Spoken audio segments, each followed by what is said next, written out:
Hello everyone and welcome back. Today we're going to be playing some rp-1. For those of you that don't know, rp-1 is a mod pack for Kerbal Space Program that makes it more realistic. We're going to be starting a new playthrough here today, and let's just get into it. We're going to go in and we're going to assign our applicants right now. Applicants are just kind of like employees, you know? So we're going to just put them, most of them are going to be just researchers for now, because we don't have any launch complexes to like actually put engineers to work on. So we're just going to leave like 10 of them, because if we don't leave 10 of them, we'll just we like, if you assign them to a job, you can't unassign them, you can only fire them. I'm also going in and I'm taking my my programs. I'm looking through these, you know, there's suborbital rocketry, early rocket development, and X-plane research. It really doesn't matter which two of these you pick if you decide to play, but I'm going to be picking early rocket development and X-plane research just to start out. Yeah. Now we're just going to go over to like mission control to accept contracts. You have to do this after you pick your programs, because you only get contracts from the programs you're working on. So you see, we can only pick from suborbital rocket development or X-plane research. We can't do suborbital rocket research. So keep that in mind when you choose your developments. Also, if I decide to make this a series, which I'm thinking I'm gonna, this isn't gonna be like a tutorial series or anything. Like, I'll point out why what I'm doing is being done, but it's not going to really be like my Oxygen Not Included tutorials. It's just going to be a playthrough, perhaps. Now that I've gone to the mission control, I've accepted first launch and Kármán line. Basically, I have to build a rocket capable of going past the Kármán line, which is 100 kilometers. So I'm just going to take this Whack Corporal. It's a rocket, it's like a basic rocket that you should just have from your installation. I didn't design this. I'm just gonna grab its first stage and duplicate it, put it at the bottom, and shorten the top stage a bit. You know, that's pretty much all you have to do. You need about 2,500-ish. You can have less, but 2,500 is roughly what you need to get past the Kármán line. But yeah, right now I'm just making sure my stages are in order, so you do want to make sure that you do that. Make sure you have the right decouplers at the right time and the right engines. After I've finished with designing my rocket, I just got to go ahead and make an LC for it, a launch complex for it. All of the information you need gets filled out automatically, so really just click New LC and Build, and it should be good. And I'm also just naming my Whack Corporal Kármán line, so that I don't mess up the original Whack Corporal blueprint. While we wait for that rocket and that launch complex to be built, I'm going to go ahead and go into research. As you can see, we have 2 science points off start. I'm going to put it into supersonic flight development and early rocket engines. That's just so I can get into the X-plane programs. We're not really going to get into that this episode. That'll be next episode if I decide to make one. It really depends on how you guys like this. I've done this content before, but it was a live stream, so hopefully an edited video will be received better. As you can see, I'm going back to the staffing menu. I'm just putting back the 10 remaining applicants I left into research, and I'm going to hire an additional 10 for 3,000. In order to actually build the rockets, because you have to hire engineers to build the rockets. So just make sure you have plenty of engineers. Now I'm just going back into the vehicle assembly building to both tool the parts of the Whack Corporal Kármán and to actually tell my engineers to start building this vessel. So, something tooling does is, you see at the top right, this doesn't really work because I haven't hired the engineers yet, but there's this thing called integration time. The more engineers you have, the lower that time is, and if you want to lower that further, you could do this thing called tooling parts using the rp-1 screen at that bottom taskbar. It just makes it cheaper to make the same rocket again in the future, and it makes it so that it takes less time to integrate. I brought this up earlier, but I hadn't actually done it yet. I'm just going back to the staffing menu again to hire some more engineers to actually build my rocket. Yeah, so after that, we're just kind of going to mess around with the career management window, the Space Center management, and we're gonna double check like how long stuff's gonna take, and we're gonna warp to stuff. Just really do some checking until we get ready to launch. While I'm doing that, if you guys like this or want to try to play this, let me know if you want me to like recommend an installation guide or to make an installation guide. It's kind of a complicated mod to get into. There's a Discord. I'll try to remember to link it in the description, but it's the Mod Packs Discord, and it should help anybody trying to start playing rp-1. On another note, you see right now we're warping through rolling out. If you tool your parts, rolling it out actually takes less time, because it's part of the integration. So that's another reason to want to tool your parts. But as you can see, this is the first launch of the what you call it, the Whack Corporal Carmen. There's a lot of stuff on screen, so I'm going to explain it. In the top left, there's the Delta V stats. That's just how much my rocket can move, how much fuel it has. There's the Ascent stats, which is kind of in the name. It just tells me everything I need to know about the ascent of my rocket. And then there's the Avionics tab.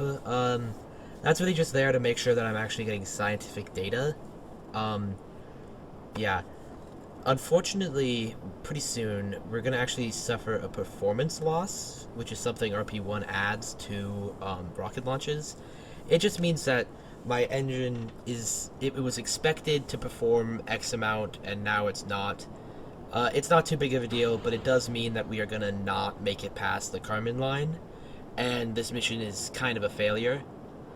I mean, spoiler alert, but it's not gonna be too big of a deal. These rockets, they take like 20 days to make. They're not too hard to make, so we're just gonna build a couple more, and there should be about 3 launches in this video. So for a good chunk of time, we're just gonna be kind of waiting until the next launch. So I'm gonna take this time to actually talk about the rocket that we are launching. So the Whack Corporal, there's a lot of cool, interesting space stuff. I could tell you about it. It's not imperative to this video, though, so just look it up. It's interesting. But this rocket, it uses this engine called the rp.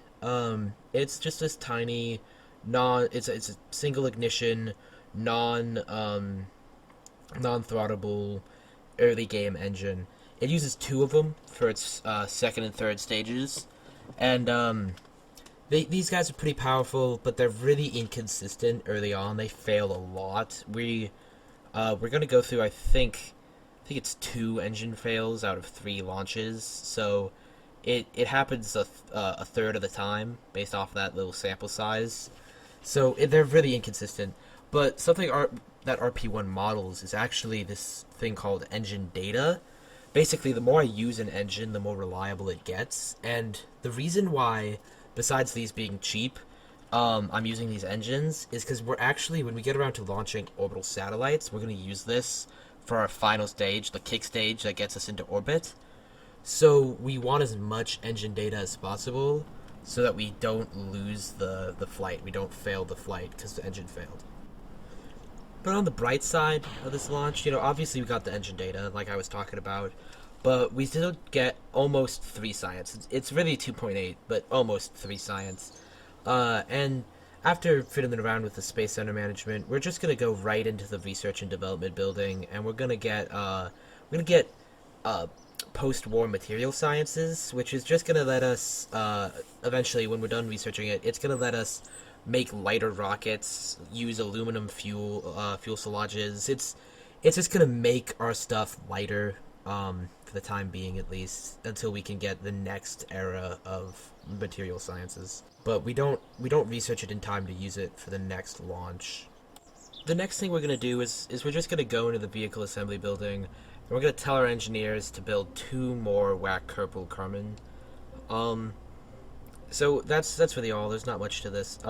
Although, tell me in the comments, assuming somebody actually watches this video, um, if you want me to name a rocket something other than just what they do, or like, if so, what do you want me to call this sounding rocket?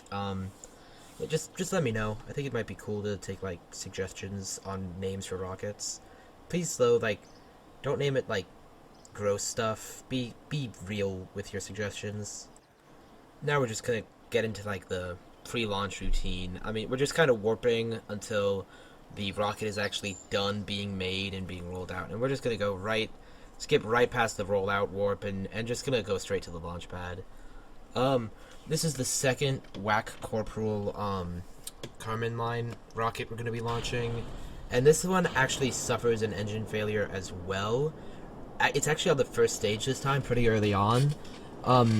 So we lose a lot of Delta V off of that. But, somehow I was able to, wait until the upper stage got proper ullage, activated it, and kept going up. For those of you who don't know, ullage, these engines, they need the fuel to actually get to them, obviously, like every other engine, but, you can't do that without this thing called ullage. So it actually, ullage is basically, imagine, you know, pushing your rocket forward so that the fuel inside of it gets pushed into the engine so you can ignite it. It's pretty simple, but I probably explained it weird. Somehow, though, we not only were we able to get ullage to actually activate the second stage Aero B, but somehow, this really surprised me when I was recording this. I was still able to not only pass the Carmen line, but pass it by quite a bit. So I was able to, like, cut down the overall size of this rocket and still get the same distance. If I need to launch more of these, I might actually consider shortening the bottom stage, because if we don't need that much fuel in the bottom stage, why pay for it? Now that we've actually gotten on a trajectory out of the atmosphere, not only are we going to complete the Carmen line contract, but we are also going to get a sizable chunk of science. Coming up pretty soon, we're going to actually finish the telemetry analysis experiment. And that's pretty good. That's 2 science, which doesn't sound like a lot, but it goes a long way, especially this early on.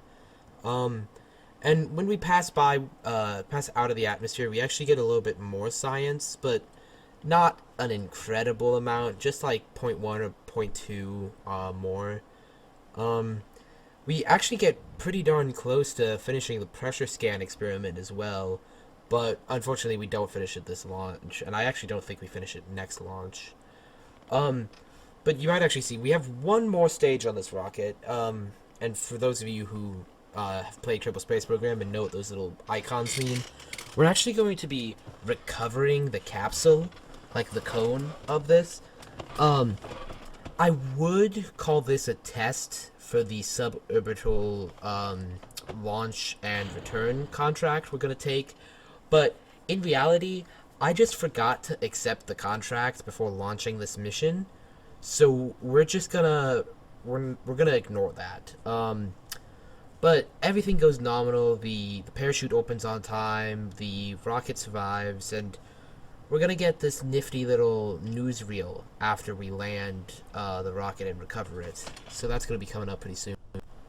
Although we did forget to accept the suborbital trajectory and return mission, luckily I did add 2 sounding rockets in the build order, so we're not entirely screwed on that front. We won't have to like build a new rocket or anything like that, or go out of our way.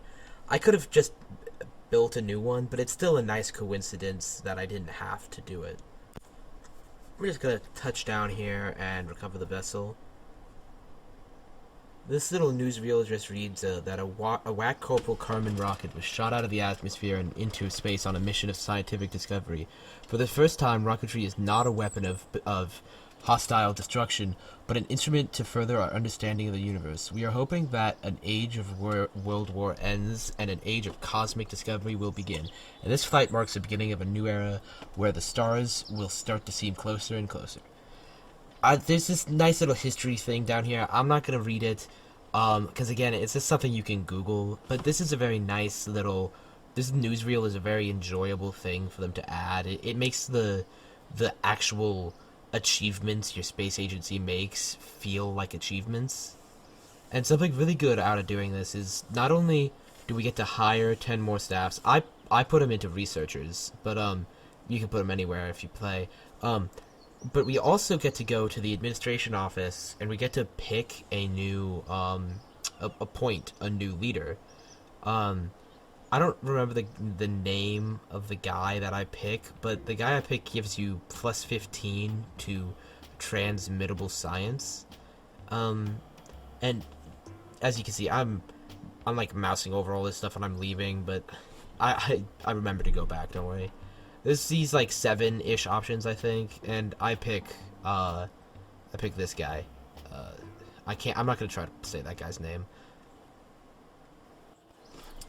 Now that we've appointed our new leader, we're just gonna take this little contract, and it's just a suborbital return. We don't actually get any money from doing these contracts anymore, unlike old versions.